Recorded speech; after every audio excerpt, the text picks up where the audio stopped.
Hello everyone, welcome to week 3. This is lab 2, state space realization. Here are some learning objectives. You should read those. And on to state space models. So you guys have experience modeling state space in Simulink. You just use the state space block, right, where you can input the A, B, C, and D matrices. Well, here in MATLAB, we use the SS function with prescribed A, B, C, and D matrices. So you make each matrix, right, store them in A, B, C, and D, and then you can input them into the SS function, and that's how you do state space in MATLAB. As a side note, if you want to convert between transfer function and state space, you can use the SS and TF functions. So if you want the state space function from a transfer function, you can use the SS function on a transfer function.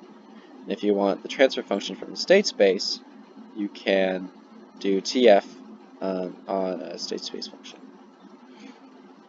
Let's do an example. So let's turn this transfer function into state space. Well, first we'll make the transfer function in MATLAB. So our numerator is 2, 8, and 6. Our denominator is 1, 8, 16, and 6.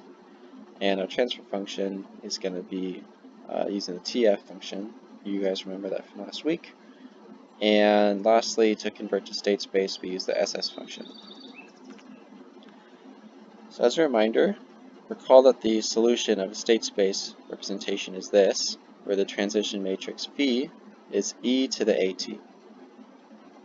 If we want to compute the transition matrix in MATLAB, we will use EXPM instead of EXP.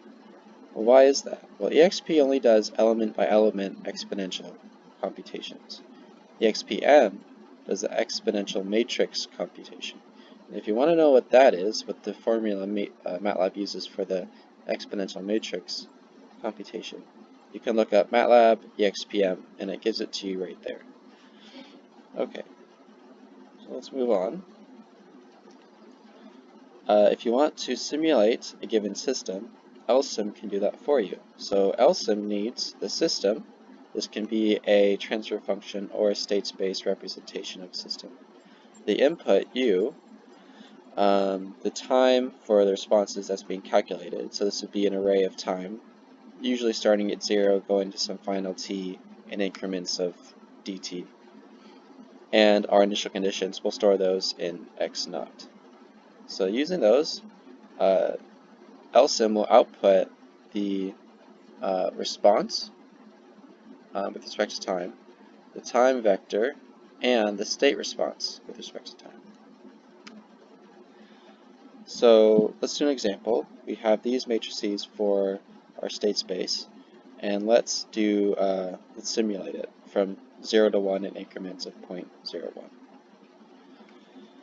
So here we go. We set up the state space in MATLAB by making the 4 matrices A, B, C, and D, put them all together using the SS function. Then we'll use we'll make our initial condition matrix as well as our time array, and we'll use a 0 input. So if we have 0 input, why is our system going to do anything at all? Well, we have initial conditions. So we have some offset, and we have some initial velocity or some initial derivative. Okay, let's plot those here, right? Notice that even though in our C matrix we say we're only interested in the first state, we're able to get 2 states using LSIM.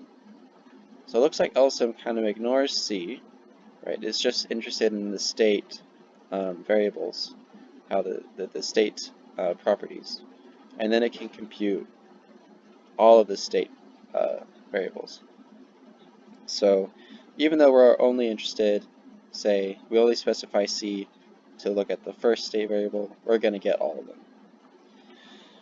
And that is it. Oh, I'll note that U is your input to the system, and it's 0 now, but notice it's a function of t. You can make it into a function of t. So if you want to say a ramp, you can just say t, right, because t will just increase linearly with respect to time. So you can do all sorts of inputs with U. And with that, I'll leave you guys to attempt the tasks. And if you have any questions, please email me. I also have office hours Wednesday from 5:15 to 7 and Thursday from 2:15 to 4. So I'll see you guys then. Thanks.